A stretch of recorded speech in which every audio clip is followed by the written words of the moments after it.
Our next talk will be both Greg Griffiths, Bullinga Murray Gunnar, and Professor Brian Mutton, and they'll be speaking about Dulu singing country. This yarning between Greg and Brian looks at the importance of cultural materials and how they began to regain and rebuild connection to place. In particular, the Dulu tree held in Museum de Cultural Basel in Switzerland and the current work created around the Dulu has sparked this conversation. This only about not only the returns of cultural material, but how it activates a reconnection to culture, a form of cultural revitalisation aimed at empowering our identity through practice. Speaking from a Murray perspective, and in particular for Greg, the Gumbaynggirr clan, the yarning looks at how new cultural making and activities on country are about revisiting the process that our people held in high esteem. The interconnectedness of ceremony and practice is vital to convey the inseparable connection to country, totemic species and law. Please welcome Greg and Brian to the stage. I suppose let's start off. Greg, you can introduce yourself and I will sort of... Greg Griffiths, Bullinga Murray Gunnar. I'm from Gunnedah, the Gomeroi Kamilaroi, the Giyinbarai clan of the Gomeroi Kamilaroi.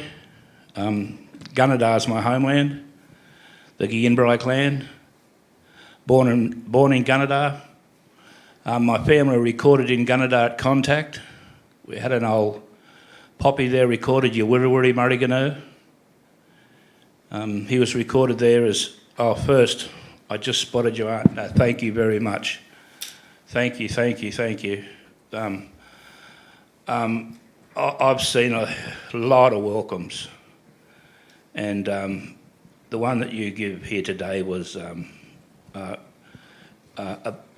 beyond reproach. It was one of the best I've ever seen.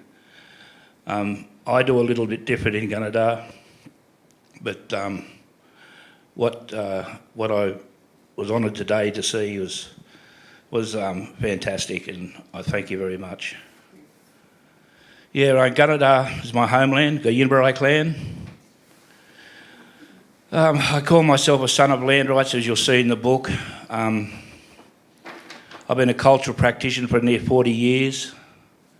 That's going bush and doing reclamation of language, and my father was a champion of land rights. There's a poem written about him called The Gunnedah Stayer, Black Soil, Plains George. We're just about to produce a book called Tied to His Kingdom. That was about my Poppy, Yawiriwiri Murray Gunnar. How he was tied to his kingdom, and we'll send one down to the museum or to the university. But it's just an honour to be here. Like, when I met Brian a year and a half, they come to Gunnedah, Brian and Brad, and were seeking... we're going to get to that. No jokes. Yeah, I'm sitting next to you. We'll start punching on, see? Gomeroi. Thanks, Bruz. I'm Brian Martin. I'm Bunjalung Gimlaroi Mudawari. Grew up in Redfern, but now live in Victoria for a number of years. James, I'll talk to you because my first teaching gig was in 1999 in Menindee. That's where I used to teach. In Wildcanya. And I'm now the director of Woomajeka Jimbana Indigenous Research Lab and practicing artist and things like that. So now we can talk about this. So I'll just quickly talk about this, and then you'll take over from. Yeah, what do you reckon? Yep. So part of the ARC research project, More Than a Galani, which one of the outcomes upstairs, the More Than a Tarrang. In May last year, myself, Kimberly Moulton and Auntie Caroline travelled to various museums in Europe and coming across this Gamilaroi Bora tree from Boggabri in New South Wales was purchased by the Museum de Culture in Basel from the Australian Museum in 1939, and then gifted, Lucas C. Stalin gifted that tree to the Ethnographic Museum in Basel in 1940. Of course, coming across that tree, then coming back, I don't want to talk too long about this, but basically the museum asked if the tulu could be shown publicly in an exhibition called Alive, More Than Human Worlds, this is the exhibition with a drawing of mine of a canoe tree from Gunnedah, where Greg lives and he's from. And part of the process was myself and Bradley Webb, when we got back from Europe, went up to Gunnedah, met with Greg and Alfred Priestley, and spoke about them giving permission, or Greg giving permission to the museum in Switzerland about showing the tree. I think it was really important as well because, I mean, the museum were talking to me, and although my heritage is from Tinga Gamilaroi as well, but it was really quite specific to Greg's clan group as well, so it was quite important to go back and talk to people. And fortunately, for the museum and for everyone, there was permission granted as well, so that's what started the whole narrative ceremony around the tree and so on as well. What was really important about that as well is the ceremony that was held in, I can't remember, was it November or December? We got a caveat here. There's a note to the film down there.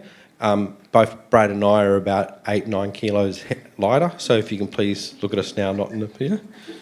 It was all that whiskey Brad was making me drink in Basel.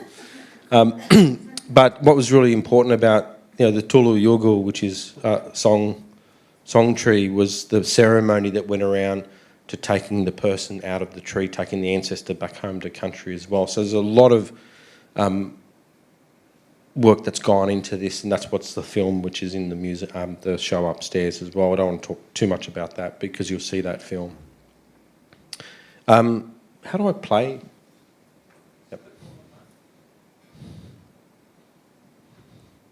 Yep.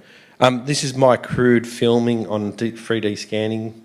Brad and I went to Basel. When was that, Brad? I don't know. I just got back from India. I don't know where I am. August. Yep, I believe you. And we 3D scanned the tree, the tulu, and also a Dungari canoe.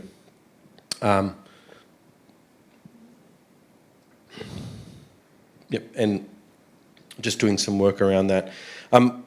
The importance about this process, which you've seen, and with some people talk about Zoe Rimmen, a few other people talk about technology and the importance of cultural reclamation and those sort of things, was the intersection of technologies and so on as well, but also to try to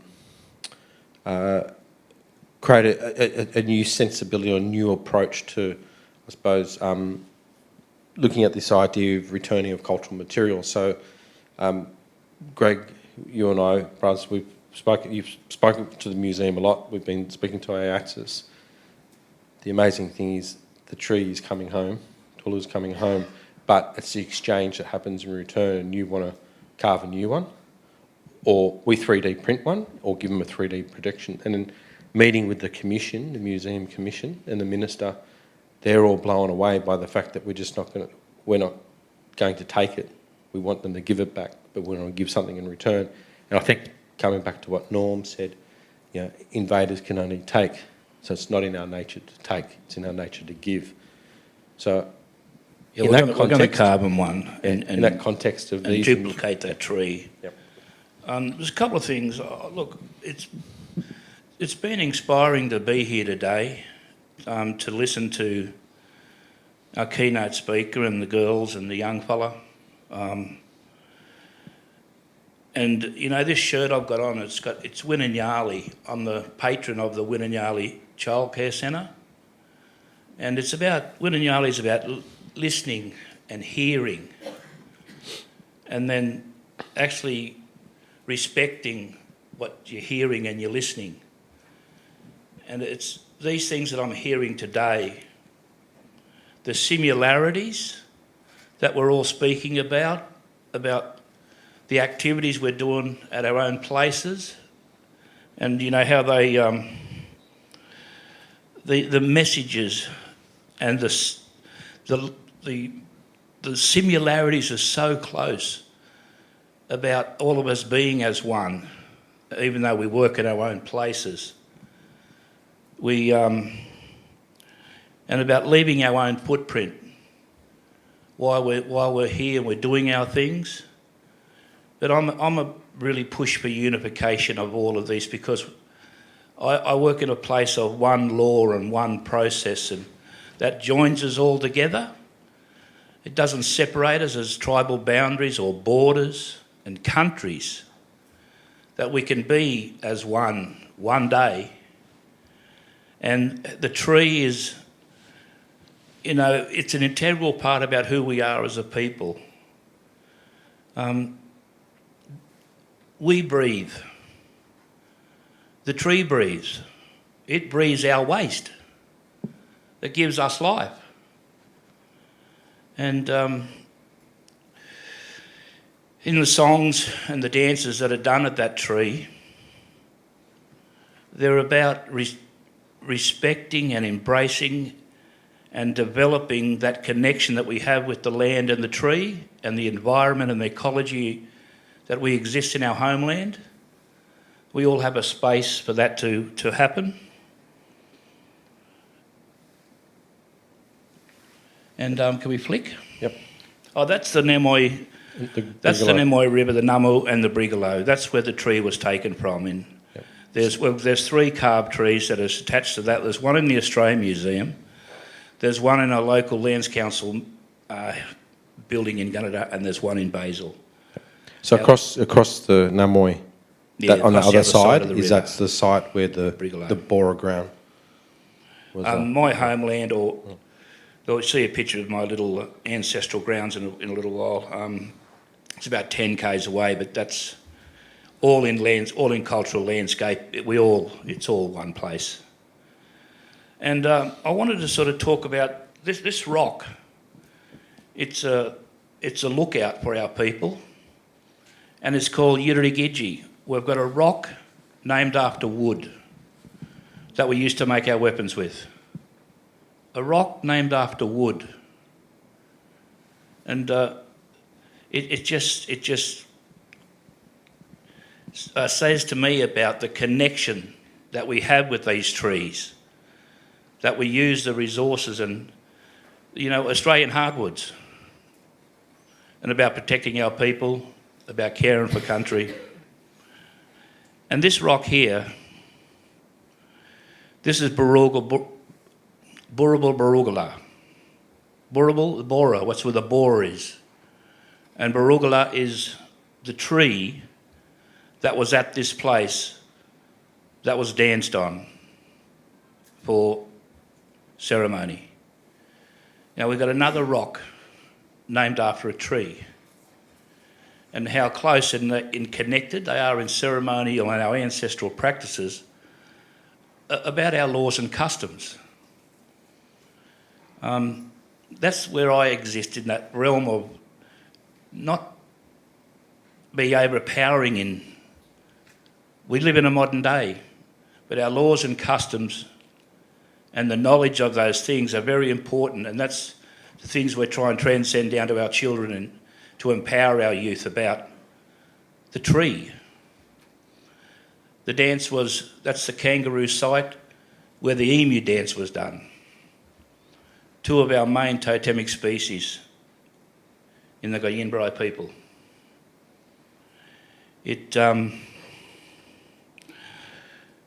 I just got a few notes here that I've been writing all day listening to you because of those similarities.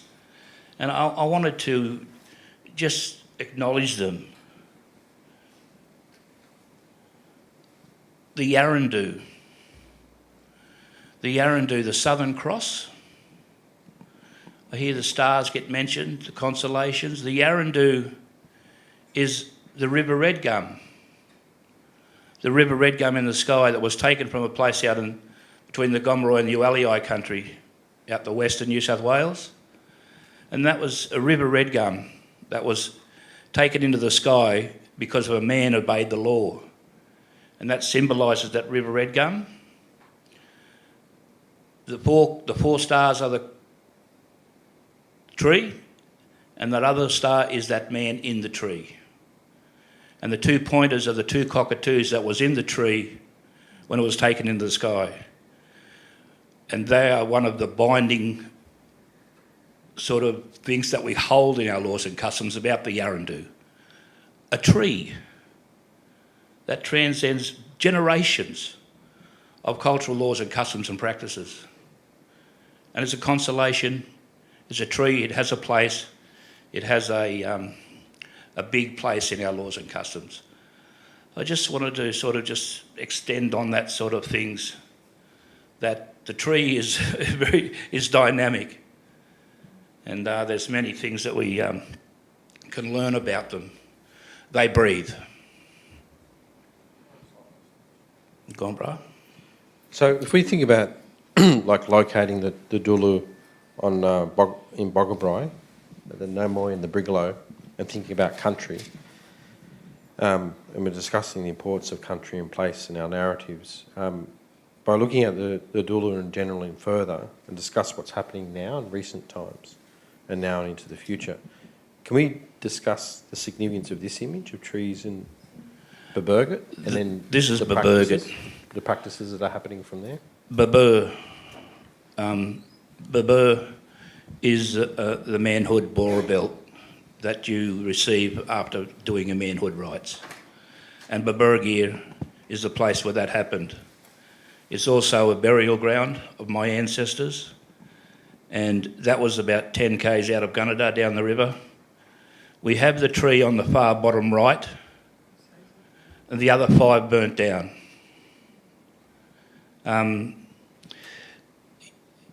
Laws and customs, the burials and the boras, and even places where these things happened, they are, you'll see right across the country, they exist together under laws and customs.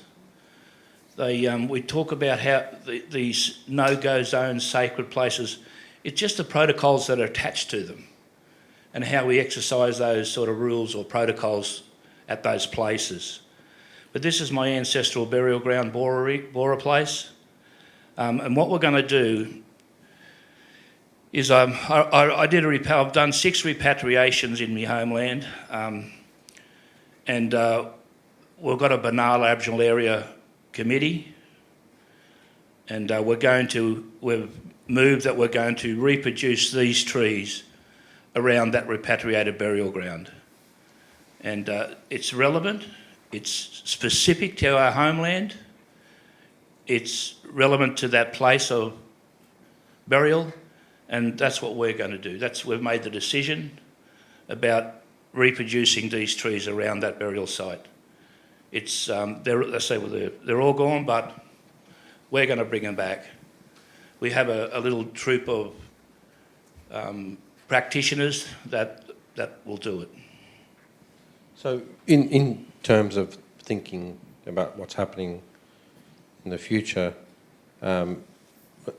what can you talk about? I know you've got a group of young fellas who are working towards creating a new type of cultural revitalisation. That's what we've been talking about. So do you want to talk about what's been happening in recent times? We run what we're calling cultural immersion camps, and we're doing possum skin cloaks, we're doing scarring of trees, removal of things, and we're doing language and painting and dance. We have another one coming up in December, but we're just immersing our community with culture and our young people with culture to try and play a more role about empowering them and filling their cup up with their identity, about who they are as Aboriginal people and Aboriginal young men and girls. It's about giving them a sense of identity before they get bound up in politics and all the other stuff that comes with some of the words that have been said today about separations and disposing, or it's and I just want to talk about another thing that I've been involved with in 1998. There was a dance called the Warriamurra. The Warriamurra, it was a dance. It was a welcome. As I said, I've seen a lot of welcomes. And this was a desert welcome. And they had a tree. They brought a tree with them from the desert. And that tree was a representation of a man. And there was a lad out in the front, a warrior, who danced with some very powerful moves with some weapons. And it was about that man. That tree represented him, who fought in a battle, a very large battle a long time ago. And that was about overlaws and customs. So they had a big fight, and he was the last man standing.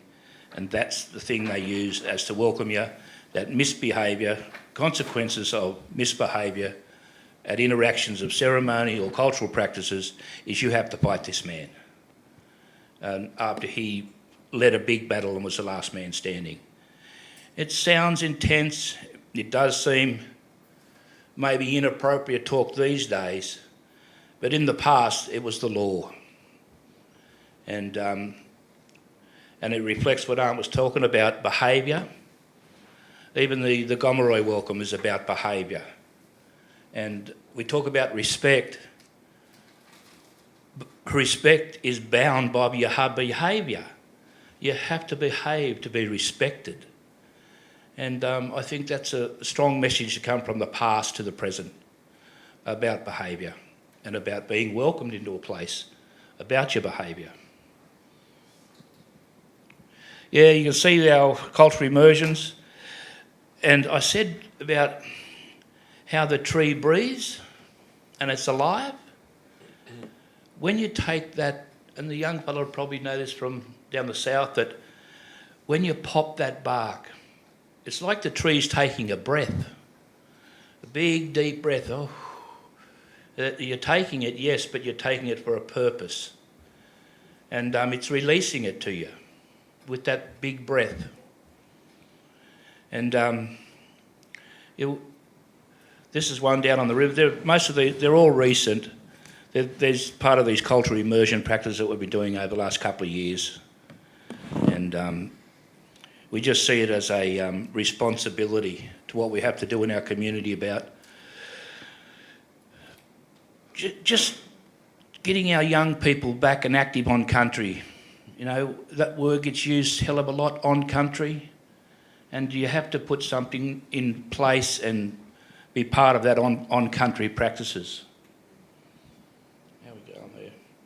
Yeah, that's us around the fire. You can see that big fellow on the left. I wonder who that is. And that's just us, just drawing it out with coals and shaping it. Is that a bottle of whiskey next to your left foot? No. I think it's water. But and that's our young practitioner showing the young ones how to dry it out, just slowly and steady, and shaping it as it dries out. And that one there is my nebby. Only took off a couple of weeks ago down on the river. Yeah, and we did have the police shop on us once, only once. And I really didn't want to mention it, but they did show up, so I couldn't help it. And they just said, "What are you doing?" We're taking off a piece of bark. And they just turn around and walk away. They didn't even bother us no more. But it's, you know, horses for courses. Yeah. I think just quickly show the rest. We'll go for about 5 more minutes and open up for questions. But I think what's really important is also the marked culturally modified trees that already exist in Gunnedah as well. So how old are these roughly, would you say? I don't ever perceive to be a scarred tree. Yeah, but I mean, they would have potentially been possibly pre-contact. Yeah, as well. So there's that whole tradition. I on country in terms of that as well. So that's what's really important about those new practices that have been put in place with the workshops you're running with young fellas.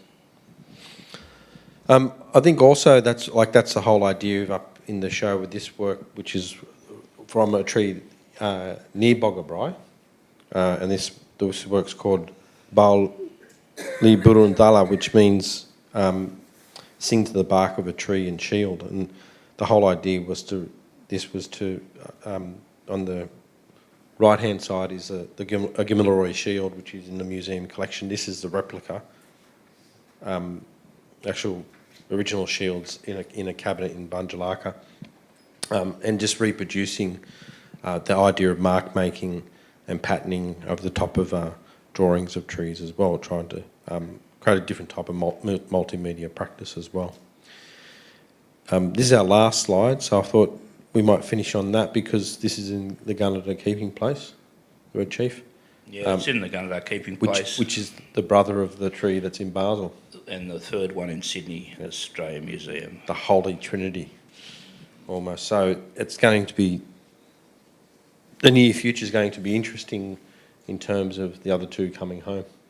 It's been great working with Brian and Monash at Melbourne Museum about the return of our objects. And, we haven't gone public, we haven't, no fanfare, we just tread softly, not covertly. This is not secret squirrel stuff. This is just about making decisions going forward and getting things done. We want our spirits back home for the healing process to happen with our own people. What was the saying? Something first, First Nations first. We want to heal our people. And then we'll get on to business about how we go together in the future with our brothers and sisters. And that's all of you in the room. How do we develop the strategy with all of our cultures that it recognises it all to be as one race? Because there's sense, if we're the first people, the first land out of the water, we're the first ecology. There was a time, when Darwin's theory of evolution, where our culture, our beliefs go from how we're related to evolution, that there was a time of creation, and the trees and the ecology, the flora and fauna, was all part of that evolution to creation. And we are the product of that time. And to embrace it, to learn it, to know it, to be the tree, because the trees are also a part of our totemic systems.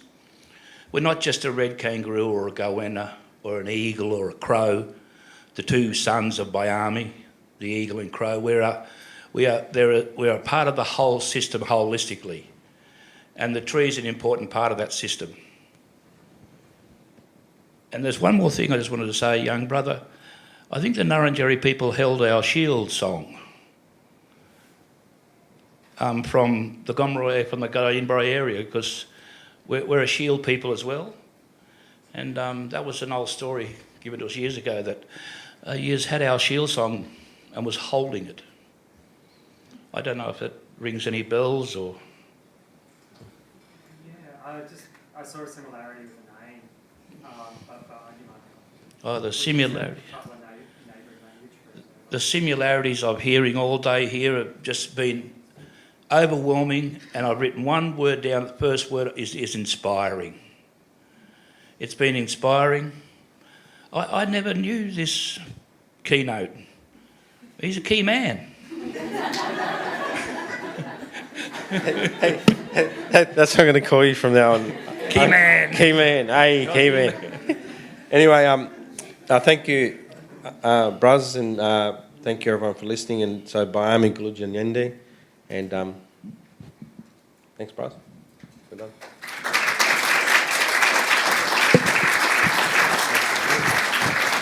Yeah, I'm not a big public speaker. Get me out in the hallway there and I'll talk your ear off. but publicly I'm not great at it. Take me out in the bush and I'll talk you to for days. Because that's where we fill our cups up, in the bush. And that's where we like to not empty them, but pour them into others and make that part of the journey. Okay. Thank you, Greg and Brian. Firstly, just a question for you, Greg, before we begin. Now that you're going to have these three major cultural subjects coming back together, I know you've said that you haven't had a lot of fanfare about what's going on and stuff and keeping this low key. What do you plan on doing something significant once these three amazing subjects are reunited?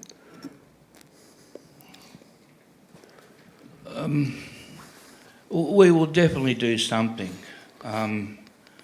Whether we have a Yarbin or we have a Laura festival in Gunnedah, when they return, because that healing is an important part of our cultural reclamation and practices, and it definitely will be a healing thing for us to bring them home. And how we celebrate that,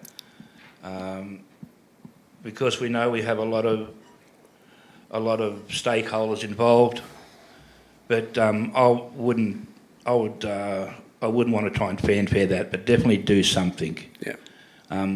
Culturally appropriate is probably the two words I'd come back to, is culturally appropriate. Yeah, great. James, I just want to ask you a question. I'd never ever seen the wadna that you were talking about, and the cutting into the tree.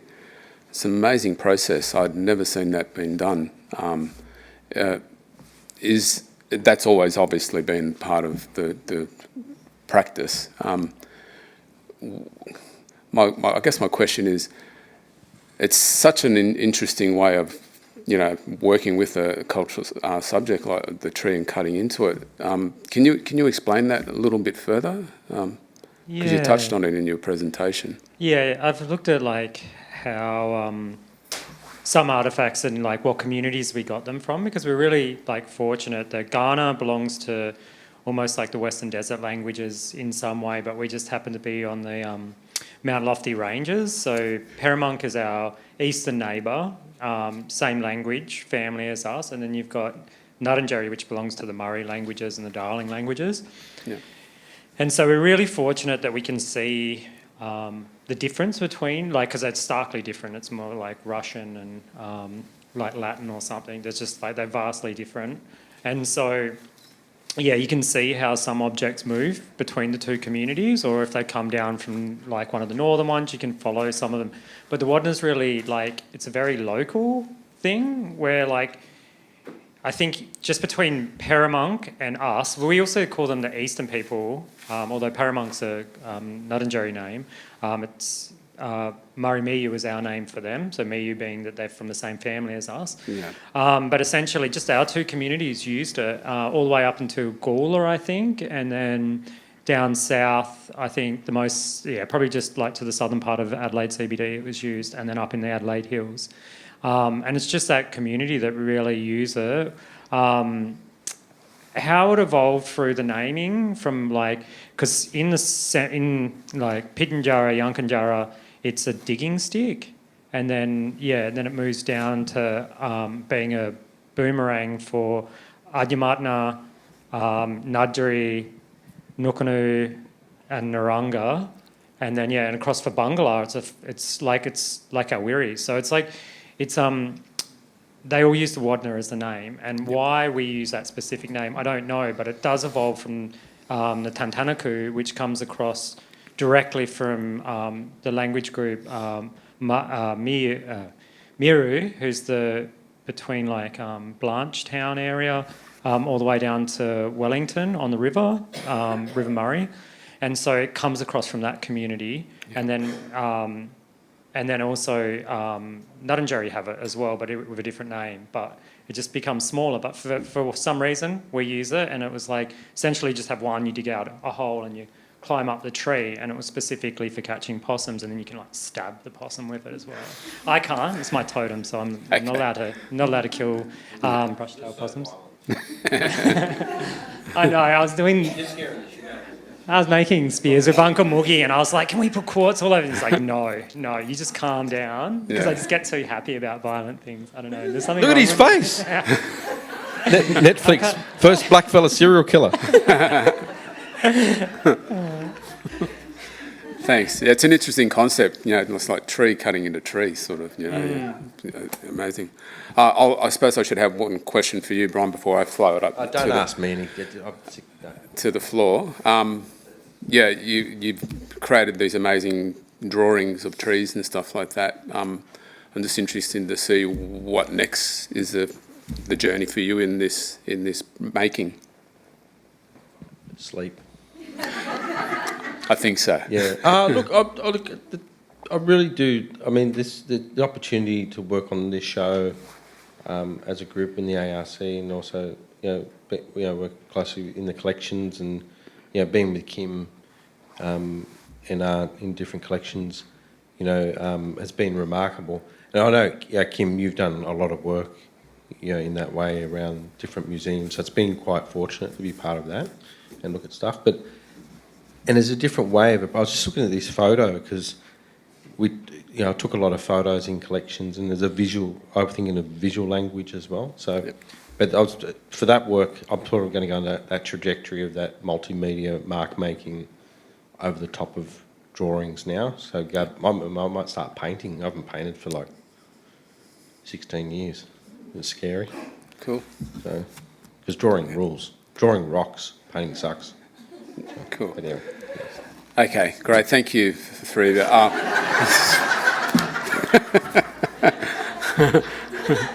I'll open it up to the floor, so there's questions. has the key man got a question? I just wanted to say key man publicly in front of you, Norm.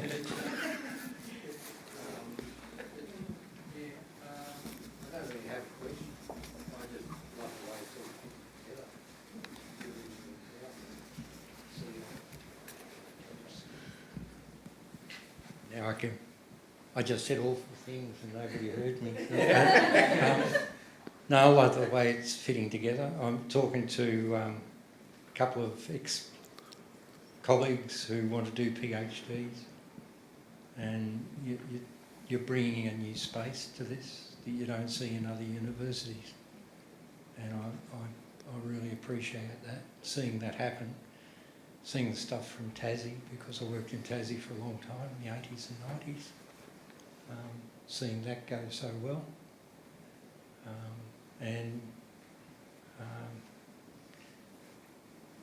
I did retire to do a bit of painting, but I don't get time. So looking at it though, it's a wonderful welcome. I've been in Melbourne before and heard Auntie Carolyn before and seen the work she did on the thesis, Walking with Water. It's a beautiful place. It really works so well. So I can just commend it, and if I can direct students to here, I think it's a great place for them to come. So I think that's the big opportunity for everybody, and I like the idea of getting together sometime on country and yarn, doing that stuff, because our group, we sit around the tree there at Eagleby, and it's a good place to sit with those things.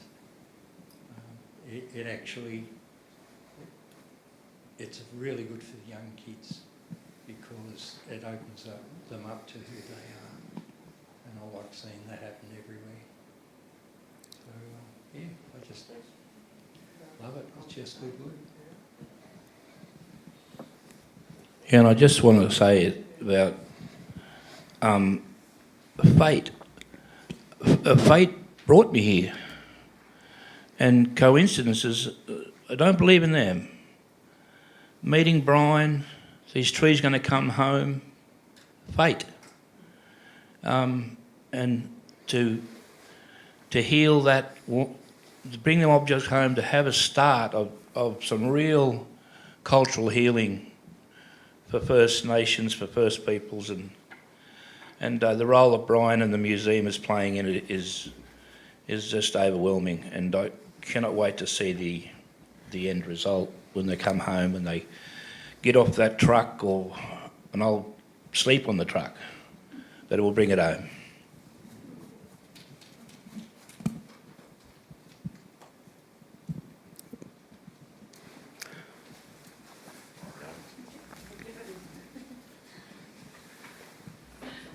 Thank you.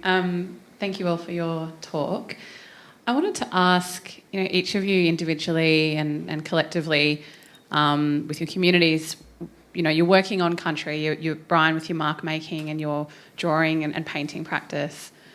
Uncle Greg and James, this cultural immersion programming that you're doing with community and in making and actually, working with country to create the ancestral belongings of the future. I wanted to ask what you all think about the role of museum collections going forward, because you've all been working in that space. You've connected to the ancestor belongings that are sitting in museums. But what's the future, or a future for them, do you think? Well, I said to Key Man earlier about we know it was a no. But the first advice they could have given to government is repatriate objects, get them back out on country to the mobs to heal. Let's make a decision to move things back out there to heal our relationship with our First Peoples. That's not a Band-Aid. That's open heart surgery to get the heart back in the game. About things back on country. And Unc said about, then we should have places, keeping places, and our people should be responsible and take control and ownership of those things that I heard today. And that's real things about healing. But a museum, what are the role with your museums? And, not even unbeknownst, but we've got museums, and I've been to a hell of a lot of national parks. And it's not a coincidence a lot of our sites are on national parks. That's not a coincidence. That's intervention, not in a bad way. But, in New South Wales, they're going to hand back the national parks. So it's sort of away from your question, but they can't work separate one another. The object and the country don't... Our culture, our laws and customs are all encompassing of everyone and everybody and everything. That's that ecology, the flora and fauna, the rivers, the life source of our people. They all work as one, and that's about the product of who we are as a people. All of us, all people. You want me to talk? Okay. Do you want me? Hey, do you like that? Do you want me to talk? I don't want to talk. Do you want me to talk? I'll talk. You want to talk? Yeah. Okay. I'll go.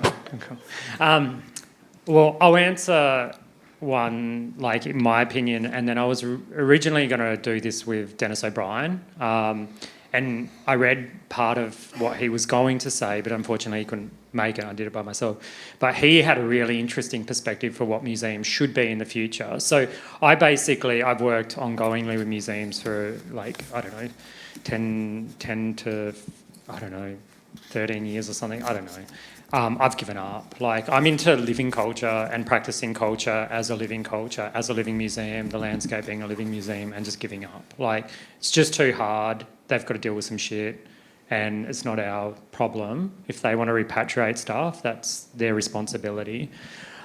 But I think I'm going to quote Dennis, because I actually think Dennis had a really good solution. And it was one I guess I hadn't really... I just gave up on museums, so I didn't care how they fix themselves. But he was essentially saying everything should just be repatriated.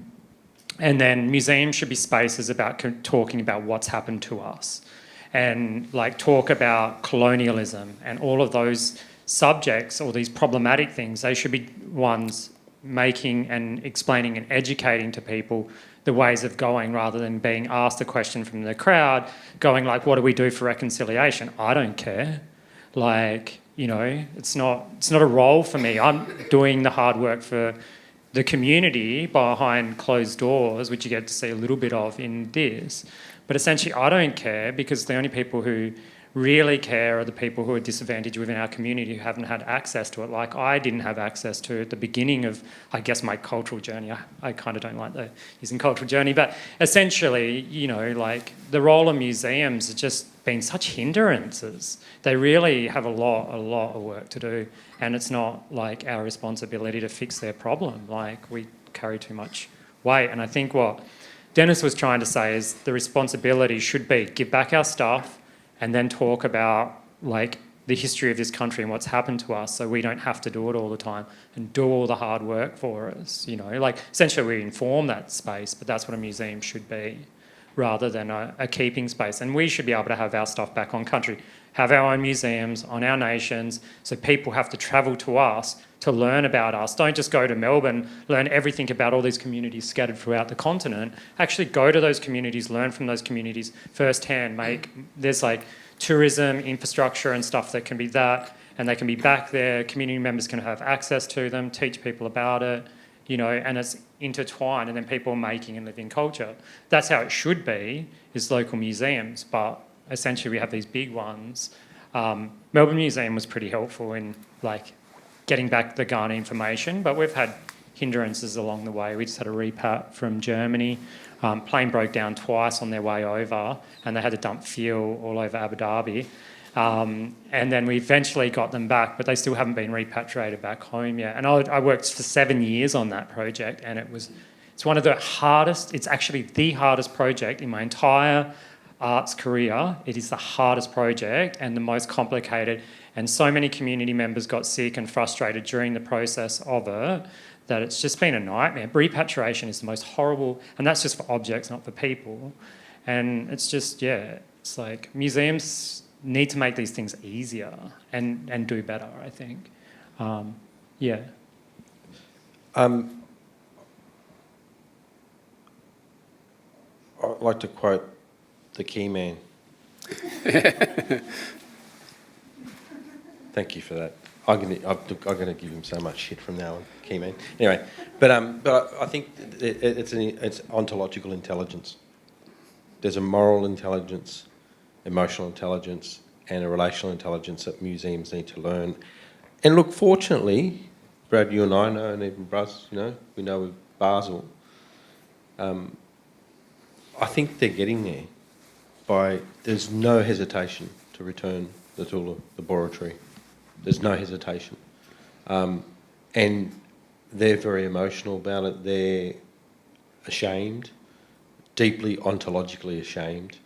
The last meeting I had with the curator of the Americas, Desiree, and I were on the Zoom meeting, and after the meeting I felt quite emotional, because he did not refer to anything as an object in that whole museum. 400,000 pieces, they're all subjects.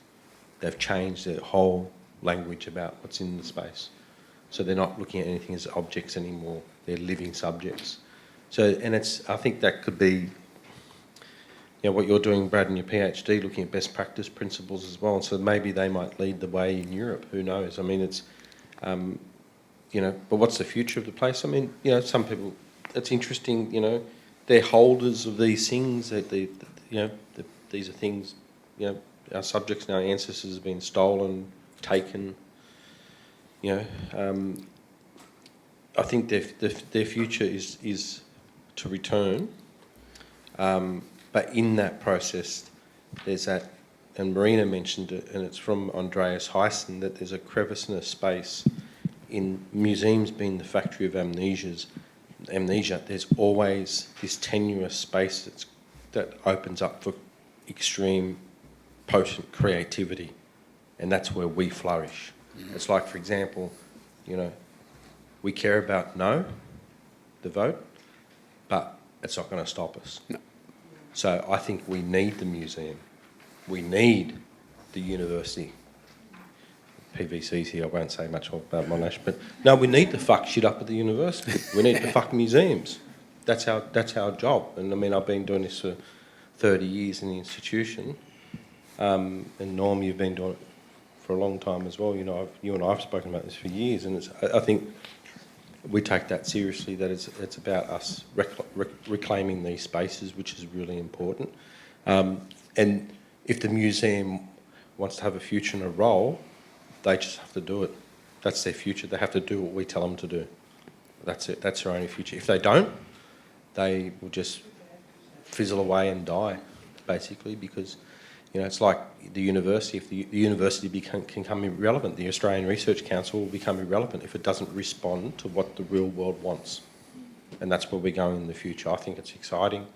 You know, we have hurdles, we have hiccups along the way and this and that, but I think we've always responded and always done that. But the future of the museum is interesting. I think it's about returning everything. However, creating opportunities for us to reinvigorate the museum's attitude towards us. And that example of the Tylor in Basel is to demonstrate in that context in Europe that we are still here, we are still making. We're not of the past. And that's the opportunity it provides. The first time that I ever interacted with a museum is in late '92, when it come through on, I was doing a little small project in Gundah identifying sites from National Parks and Wildlife Records, and I was just marking one map and just getting knowledge of the area. That all recorded stuff, but they sent through on a fax machine. Imagine that, a fax machine come through that they will return. They were going to return stuff to a community that had a place to keep them, keeping places. So we made a play for that straight away. We sectioned off a part of a building that was just built, our Lancet were just building. We'll call it our Cumbo Gunnerai keeping place, an old warrior back from the past before contact. We'll name it after him. We'll bring back that stuff, and those two trees, them two brother trees was part of it, but the ladies didn't want it, and so they sent it back, but that's okay. You know, they made a decision, and we're going to abide by that decision. But what I'm getting at, we tried it. And as Brian went to, you know, we've fell on our face a couple of times. We've failed a couple of times, but we've tried. It's just about the resources, resourcing the communities, resourcing places. And I know the museum have issues in regards to from the Nemoy River. That's a long river. You know, it's from the Gomeroi. That's a big nation of people. So it's then we've got to break down that barrier of decision making about bringing them home. But you can identify things and objects from carvings and markings, but you've got to get the right people in the right place to be able to make informed decisions about cultural knowledge and that, rather than throwing it open slather to politicians and some other forms of decision makers. I don't want to be impolite, but yeah, I think you just get me drift about we've got to go forward and start making decisions about and use the tools we've got to bring stuff home. To bring stuff home. Open heart surgery. Let's make the cut and then put the stitches in and we're done.